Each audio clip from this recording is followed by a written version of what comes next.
기도하시겠습니다. 하나님 아버지 감사합니다. 우리를 살릴 수 있는 하나님의 귀하고 생명의 말씀을 주셔서 죄인인 우리의 마음을 깨닫게 해주시고 하나님의 말씀으로 우리 영혼을 살리셔서 하나님의 자녀로 삼아주시고 천국의 소망을 가지고 살 수 있도록 인도해 주시니 감사드립니다. 오늘 주님의 말씀을 함께 나누는 수요 예배 시간입니다. 처음부터 끝까지 함께 해주시고 이 시간 인도하여 주옵소서. 우리를 사랑하시는 예수 그리스도 이름으로 감사하며 기도드렸습니다. 아멘. 안녕하세요. 오늘은 조직신학 교회론 중에서 제41과 은혜의 방편 하나님의 말씀을 함께 나누는 시간을 갖도록 하겠습니다.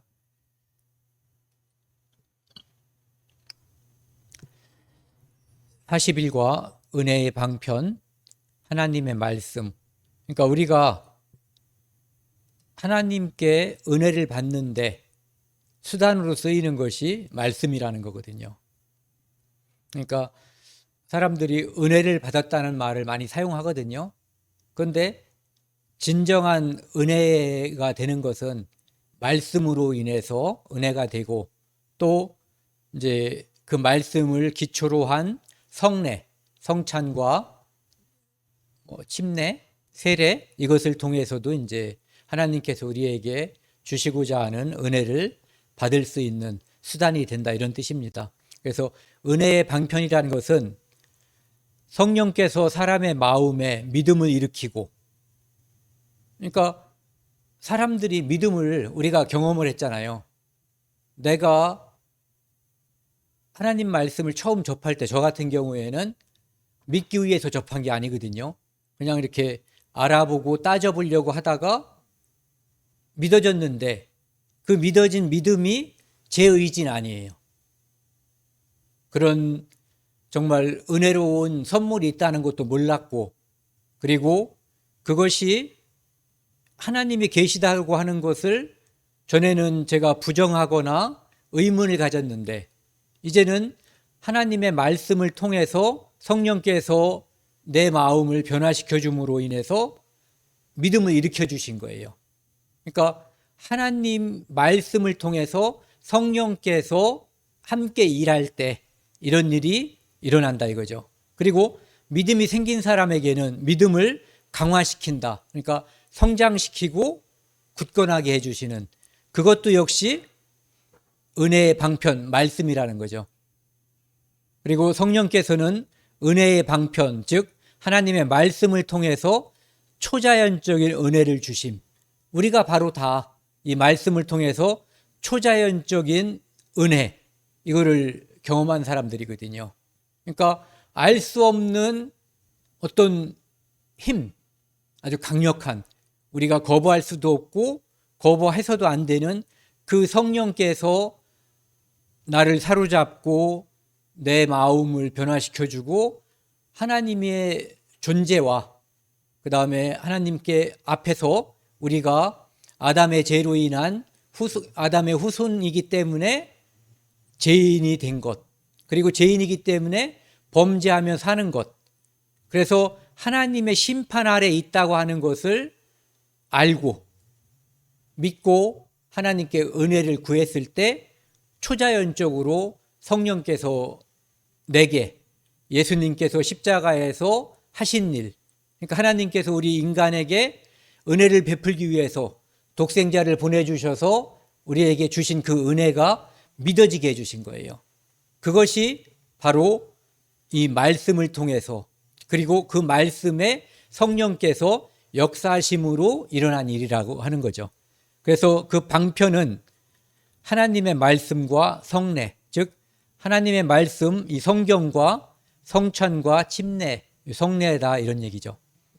사도행전 20장 32절을 보면은요, 사도 바울이 로마로 가기 전에 에베소에 있는 장로들을 밀레도로다가 초청을 하죠. 이제 불러서 본인이 갈 수는 없고 그러니까 그분들을 장로들을 에베소 교회의 장로들을 불러서 이제 하나님께 그분들이 교회 지도자니까 에베소 교회가 하나님의 말씀 위에서 든든히 서고 그 다음에 그 말씀이 점점 흥왕 번창을 해서 교회가 하나님의 뜻 안에서 이제 잘 되어가기를 바라는 뜻에서 이제 장로들을 불러서 당부 말씀을 하거든요.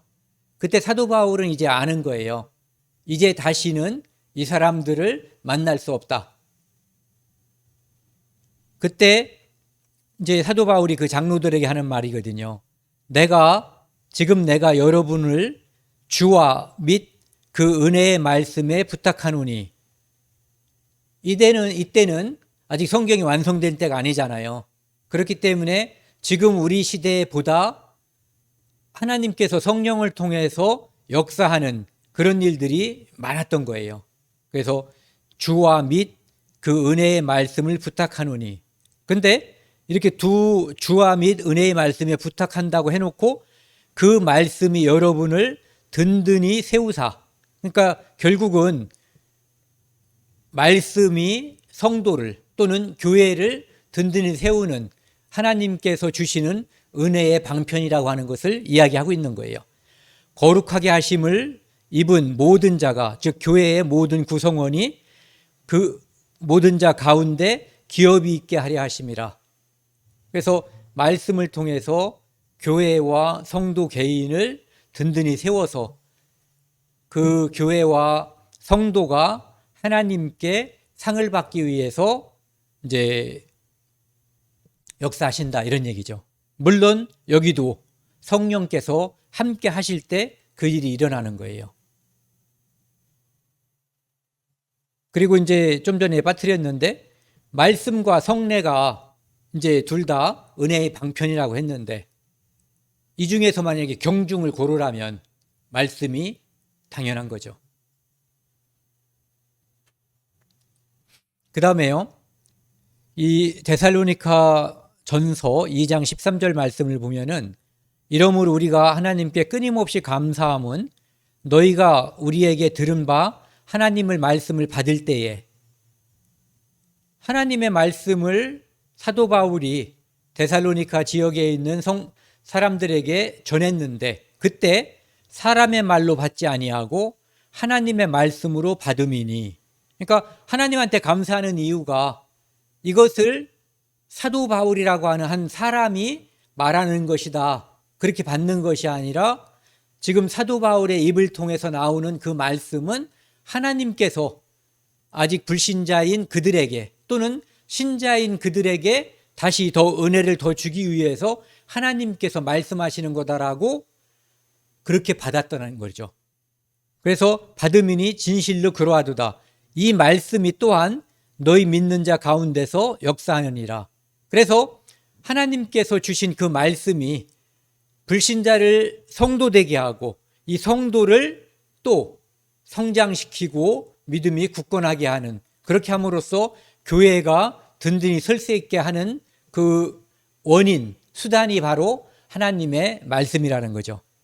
그래서 우리가 말씀을 들을 때 직접 한 개인이 이 성경을 읽거나 또는 어떤 말씀, 설교 같은 걸 들을 때 이것을 하나님의 말씀이라고 생각하고 당연히 그렇지만 그렇게 듣는 것과 그 다음에 읽는 것은 은혜가 우리에게 넘칠 수가 있는 거거든요. 그런데 그것을 그냥 글자로만 이렇게 생각하면은 우리 마음속에 은혜가 덜하거나 그렇게 될 수가 있는 거죠. 그래서 말씀은 하나님의 사람으로 또는 하나님의 교회로 성장하게 하는 은혜의 방편, 즉 수단이다 이런 얘기죠. 그 다음에 하나님의 말씀이 은혜의 방편, 수단이라고 했는데 하나님의 말씀은 어떤 의미인가 이런 것을 이제 살펴보려고 합니다.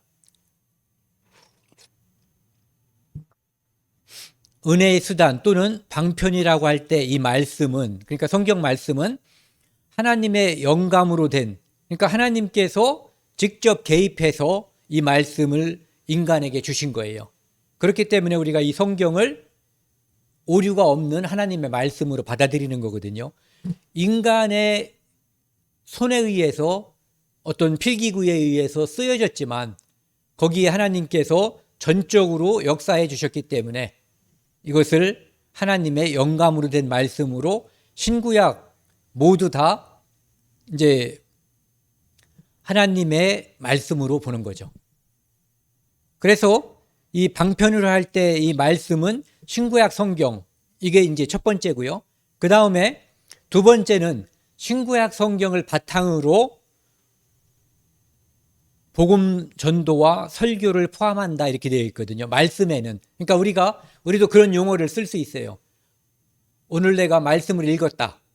말씀을 들었다. 이렇게 얘기할 때 말씀을 읽었다라고 말하는 것은 위에 있는 신구약 성경 전체를 말하는 것이고 그 중에 어떤 것을 읽었다는 거죠. 근데 또 우리가 설교를 들었을 때 또는 복음 전파하는 그 복음 설교를 들었을 때 내가 설교를 들었다, 말씀을 들었다라고 말하는 것은 그 하나님의 말씀 중에 어떠한 특정 부분을 누군가가 목회자 또는 누군가가 설교했다. 그런데 그것을 내가 들었다라는 의미거든요.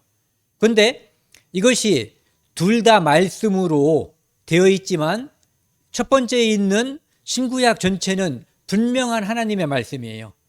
경중을 따지자면 위에 있는 것은 분명한 하나님의 말씀이고 아래에 있는 것은 그것이 성경을 주신 하나님의 목적과 취지에 맞게끔 복음 전도가 일어나고 설교가 될 때 그때 우리는 그것이 은혜의 방편으로서 하나님의 말씀으로 받아들일 수가 있는 거죠. 그렇지 않은 경우도 당연히 있는 거예요. 그 다음에요, 두 번째는 성령께서는 교회의 성장과 성도의 건독, 그러니까 성령께서 교회를 든든히 세우고 또 교세가 펴질 수 있게끔 성도들에게 이제 아직 믿지 않는 사람들에게 점점 이제 믿는 것을 더 많이 이제 그 역사를 하게 할 때, 그리고 성도의 건덕, 성도의 덕을 세우는 것과 양육을 위해, 그러니까 어떻게 보면은 성장과 교회의 유익을 위해서 은혜의 수단으로 성경 말씀을 사용한다. 그러니까 우리가 교회당에 와서 성경 말씀을 함께 나누는 이유가 이제 여기에 해당되는 거죠. 그 다음에 하나님께서는 복음의 말씀을 만민 구원의 방편으로 삼으시며, 그러니까 여기 나와 있는 복음의 말씀이라고 하는 것은 성경, 좀 전에 말씀드린 신구약일 수 있고 또는 복음 전도와 설교를 포함한 말씀이라고도 볼 수가 있는 거예요. 그것이 성경의 취지와 맞게 전달될 때 만민 구원의 방편으로 수단으로 삼으시며, 그러니까 우리가 말씀을 듣고 하나님을 알게 되고 믿게 되는, 예수 그리스도를 알게 되고 믿게 되는 방편으로 삼으셨다 이런 얘기죠. 그래서 말씀 전파는, 즉 복음 전파는 가장 중요한 은혜의 수단이다. 왜냐하면 하나님께서 우리에게 주신 이 성경 말씀은 결국은 한 가지 목적이 우리에게 도달하게끔 하나님이 우리에게 주신 거거든요. 그것은 결국 우리 죽었던 영혼이 살아나는 것, 살아나야만 감사와 찬양과 경배를, 예배를 할 수가 있는 거죠. 그래서 가장 중요한 방편이 바로 복음 전파, 말씀 전파라고 하는 거죠.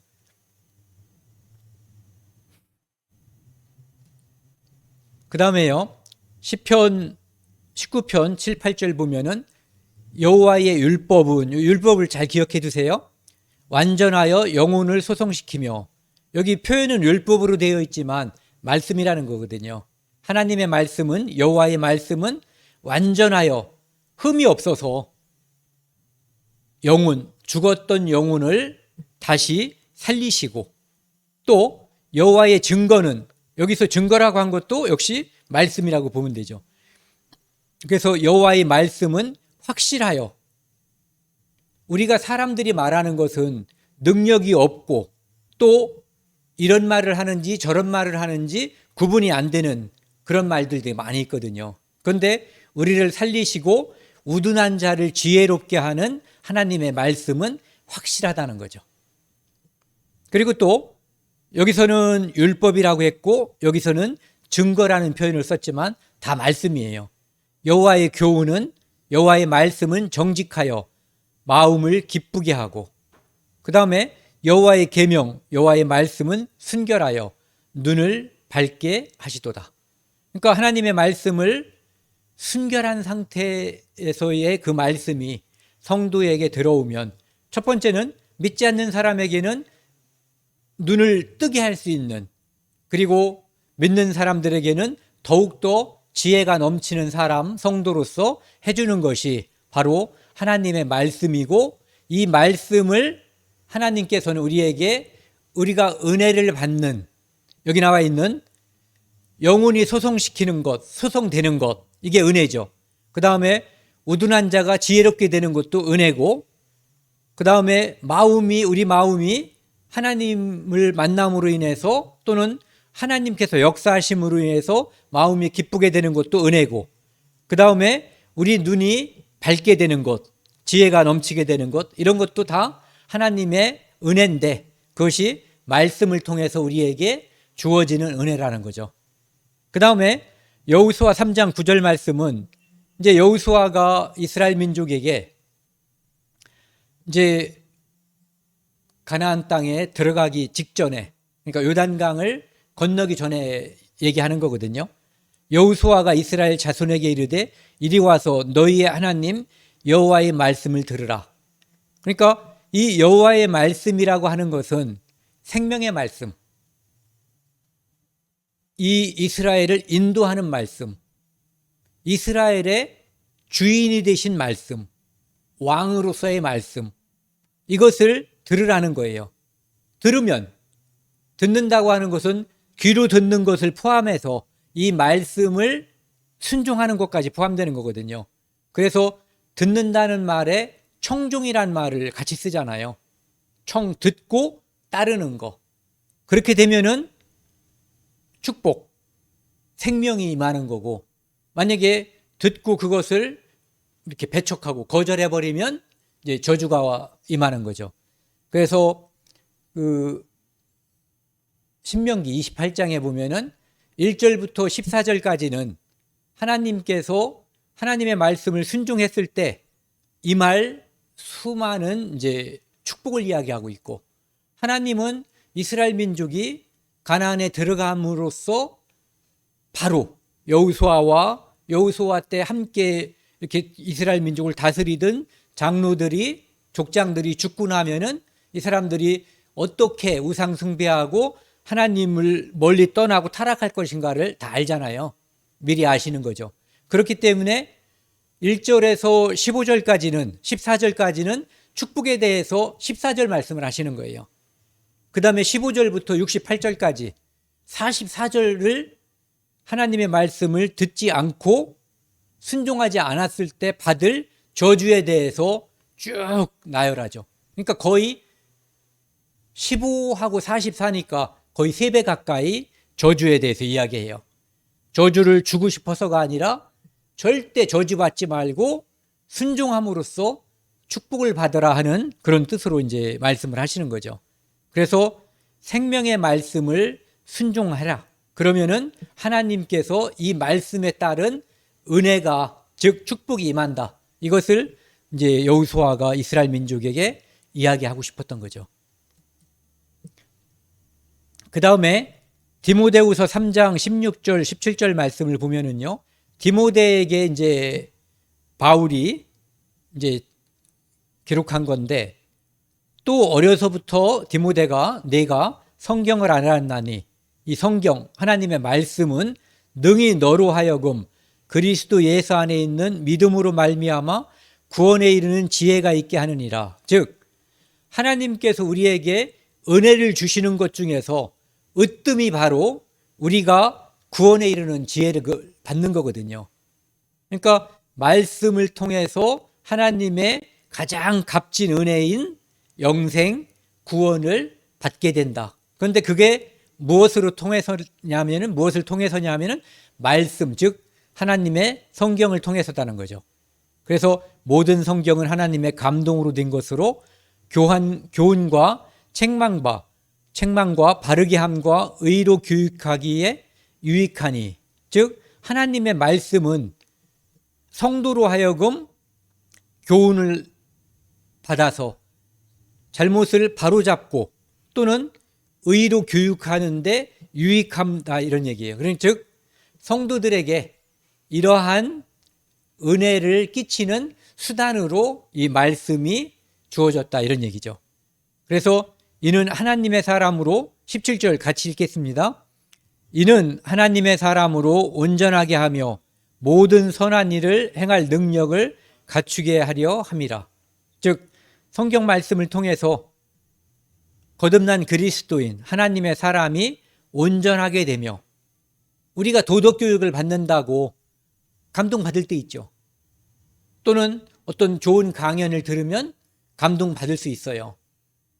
그런데 우리를, 성도를 하나님 앞에 온전하게 하며 선한 일, 하나님께서 좋아하시는, 하나님께서 의롭게 보시는 그 일을 할 수 있는 능력은 오직 이 성경을 통해서만 가능하고, 성경을 통해서 그것이 우리에게 은혜로 다가올 수 있다, 이런 얘기죠. 그 다음에요, 이제 로마서 1장 16절 말씀에서는 내가 복음을, 여기 복음은 직접적으로 예수 그리스도에 관한 그 말씀일 수도 있지만 이 성경 전체를 이제 이야기할 수 있는 거죠.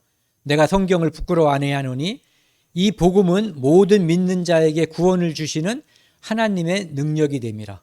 즉 구원이, 영생이 하나님께서 우리에게 베푸는 가장 큰 은혜의 선물인데, 그 방편, 수단은 말씀이라고 하는 거죠. 그리고 그 말씀 중에서 이제 이 말씀 전체에 포함된다고 쳐다볼 때 이렇게 하는 거죠. 이렇게 말씀 포함된다, 복음의 말씀. 이제 부분적으로 따져서는 그렇게 볼 수도 있는 거죠. 그래서 어쨌든 이 말씀을 통해서, 복음을 통해서 우리가 하나님께로부터 능력을 받는다, 즉 은혜를 입는다, 이런 뜻이죠. 그래서 유대인과 헬라인, 모든 사람, 하나님의 백성과 하나님을 백성이 아닌 이방인, 이제 대표적으로 둘을 말했지만 유대인과 모든 이방인에게 하나님께서 말씀을 통해서 구원의 은혜를 주신다, 이런 말씀이에요. 그래서 하나님께서는 고린도전서 1장 21절에 보면은 전도에 미련한 것으로 믿는 자들을 구원하기를 기뻐했다, 이렇게 말씀하시거든요. 그러니까 사람들이 어떠한 철학적인 것 또는 이 세상에 매우 뛰어난 능력이 있는 어떤 사람이 한 죄인을 아무리 감동시키고 아무리 교육을 시켜도 이 사람이 하나님 앞에 의롭게 될 수가 없어요. 오직 성경 말씀을 통해서만 하나님께서 우리에게 주시고자 하는 그 은혜, 구원과 영생이라고 하는 그 은혜를 받을 수 있는데, 그것이 바로 말씀이라는 수단을 통해서만 가능하다, 이런 얘기죠. 그 다음에 두 번째는요, 말씀과 성령과의 관계. 아까 이제 말씀을 드리면서 이미 말씀을 드렸던 건데요. 성령은 말씀과 함께 역사한다. 당연하죠.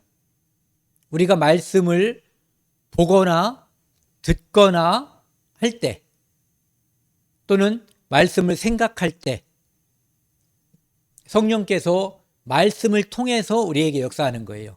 그러니까 우리가 거듭난 사람들이 말씀을 배움으로써 거듭났는데, 그때 성령께서 함께 하셨기 때문에 그래서 거듭날 수 있었다는 거죠. 그래서 성령의 역사 없이는 말씀만으로 회개와 믿음이 일어나지 않는다. 그래서 성령이 역사했기 때문에 우리에게 성령이 오셨기 때문에, 그리고 하나님 예수님께서 말씀하신 것처럼 이 성령은 영원히 우리와 함께 있고 그 성령께서 우리에게 말씀을 깨닫게 해주시고 말씀을 기억나게 해주시고 그 다음에 우리 눈으로 보이지 않는 말씀에서 약속한 그 약속을 믿고 의지할 수 있게 해주시는 거거든요. 그래서 성령의 역사 없이는 말씀만으로 회개와 믿음이 생겨나지 않는다, 이런 얘기예요. 그래서 성령은 말씀 안에서 말씀과 더불어 말씀에 의해서, 어떤 사람들 여기다가 말씀 안에서 인자를 써놨고 영어로요, 말씀과 더불어 의들을 써놨고 그 다음에 말씀에 의해서 바이를 써놓고 이렇게 해서 어쨌든 성령은 말씀을 떠나서는 역사하지 않는다. 말씀과 함께 하나님께서 역사하신다, 이런 얘기죠. 그래서 구속사역에 있어서 성령께서는 말씀을 도구로 사용하신다. 그렇기 때문에 말씀을 듣지 않고 그냥 우연히 어떤 신비한 체험, 신비한 경험, 이런 것을 가지고 거듭나는 일은 우리가 없다라고 볼 수가 있는 거죠. 그래서 말씀을 듣고 배울 때, 또는 혼자서 이미 듣고 배운 말씀을 상고할 때, 성령께서 함께 할 때만 구속사역, 즉 영생의 은혜가 주어진다, 이런 말씀이죠. 그 다음에요, 에베소서 1장 13절 말씀을 보면은요, 그 안에서 너희도 진리의 말씀, 예수 그리스도 안에서 진리의 말씀, 곧 너희의 구원의 복음을 듣고 그 안에서 또한 믿어 약속의 성령으로 인치심을 받았으니. 그러니까 우리가 거듭난 것이 진리의 말씀을 듣고, 이 진리의 말씀을 또 똑같은 말로 구원의 복음이라고 표현했거든요.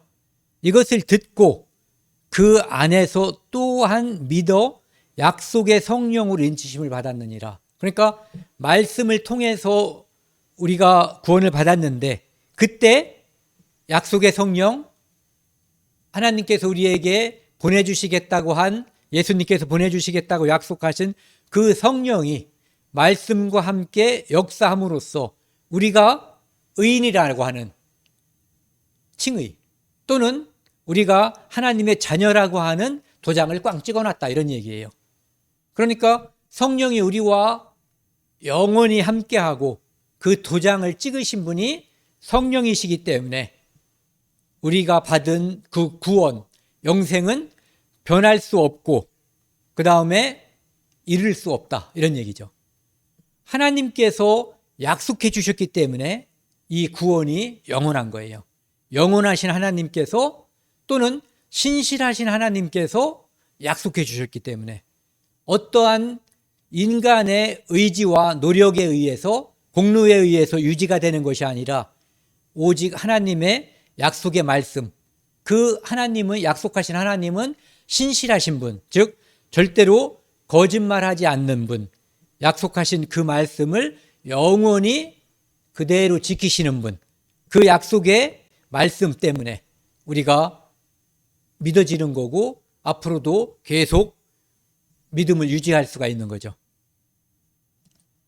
그 다음에 하나님의 말씀의 두 부분, 이건 좀 이제 어떻게 보면은 억지로 만든 파트 같기도 한데, 하나는 율법, 하나는 복음, 이것을 이제 하나님의 말씀의 두 부분이라고 이야기했더라고요. 이 율법이라고 하는 것은 하나님의 뜻, 의지를 보이시며, 그러니까 율법을 통해서 하나님께서 어떤 것은 하라, 어떤 것은 하지 말라고 말씀하시거든요. 그러니까 하라고 하신 말씀은 하나님께서 그것을 선하게 보는 거예요. 그 다음에 하지 말라고 하는 것은 그 행위를 선하지 않게, 악하게 보는 거죠. 그러니까 그렇기 때문에 하나님의 말씀 안에 하나님의 뜻, 율법 안에 의지가 들어있는 거예요. 그래서 그 율법은 명령과 금지 형식으로 되어 있다, 이런 얘기죠. 십계명을 생각하면 쉽죠. 뭐 하지 말라? 하라. 공경하라. 뭐뭐뭐 하지 말라. 우상숭배하지 말라. 네 이웃의 것을 탐하지 말라. 도둑질하지 말라. 이런 식으로다가 돼 있는 거예요. 금지 형식 또는 명령 형식으로. 그래서 율법의 가장 중요한 기능은 우리가 아는 것처럼 사람의 마음 속에 자신이 죄인임을 깨닫고 회개하는 데 있다.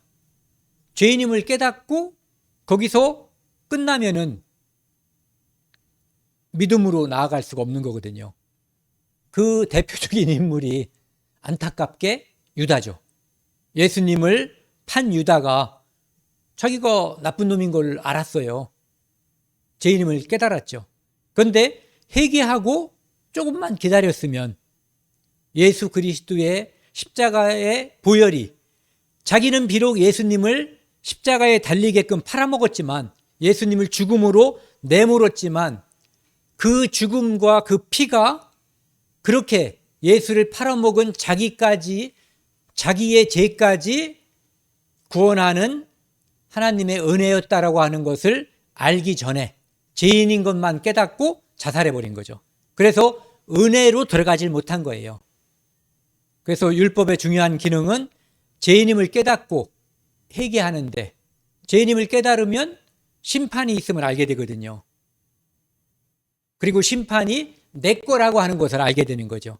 그리고 그 심판이 영원하며 내가 그 불못에서 영원한 저주에 처해진다는 걸 알기 때문에 저절로 우리 마음속에 하나님 앞에 상한 마음을 가지게 되고 하나님께 기도하게 되는 거죠.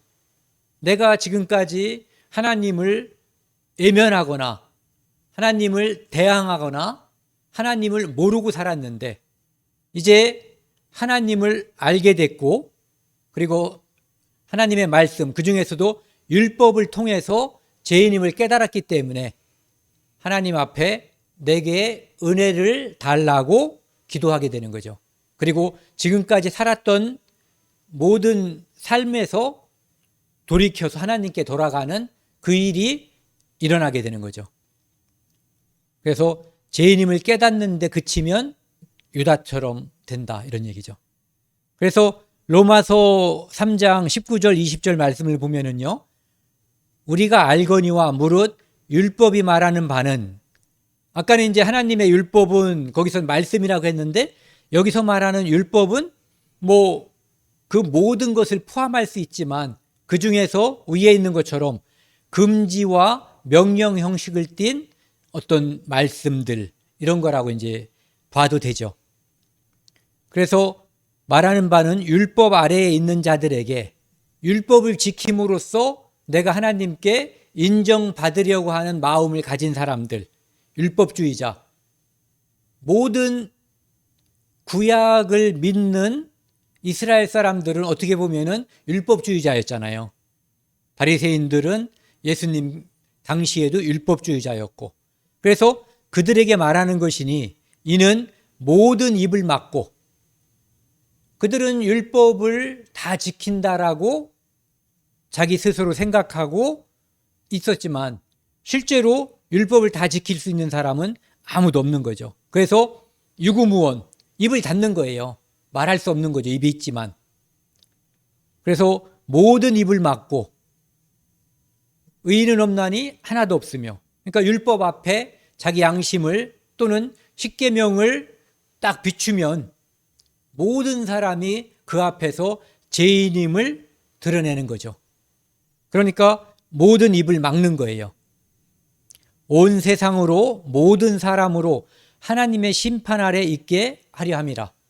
모든 사람으로 하여금 하나님의 심판 아래 있게 해야만 이 모든 사람이 죄인임을 깨달아서 하나님의 은혜를 구하게 되는 거죠.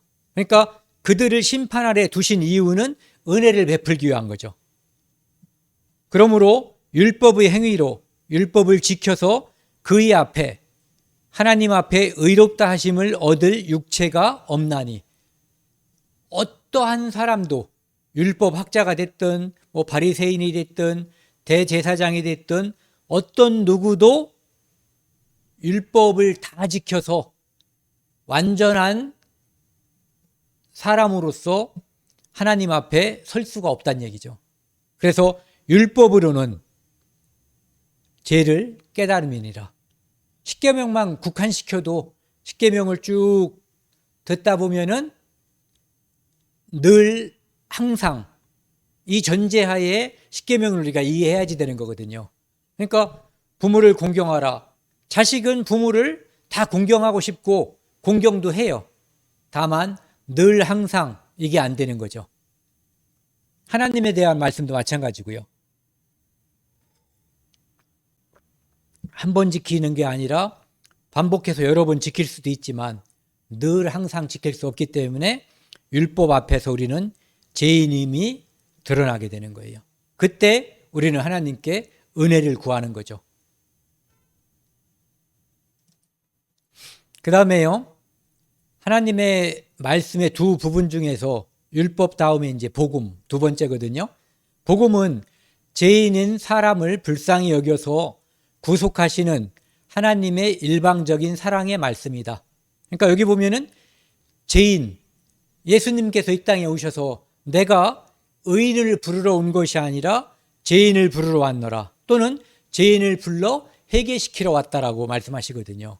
그러니까 이 복음이라고 하는 것은 하나님께서 죄인을 긍휼히 불쌍히 여겨서 일방적으로 우리가 행한 행위가 아니라 하나님께서 우리의 죄를 일방적으로 용서하고 그것을 믿는 믿음을 의롭게 보시는, 그러니까 우리는 행위한 것이 아니라 어떤 행동을 통해서 하나님을 기쁘게 하는 게 아니라 하나님께서 이미 이루어 놓으신, 여기 보면은 완성된 사역, 이것을 믿는 것으로 인해서 효력이 발생하게 되는 거예요. 그래서 예수 그리스도의 십자가의 사역으로 완성되었으며 무엇이? 복음이 완성된 거예요.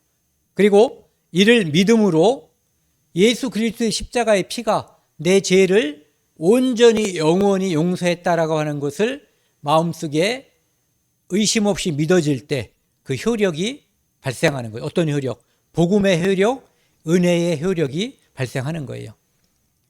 오늘 준비한 마지막 말씀인데요. 로마서 10장, 116이 아니라 16, 17절입니다. 그러나 그들이 다 복음을 순종하지 아니하였도다.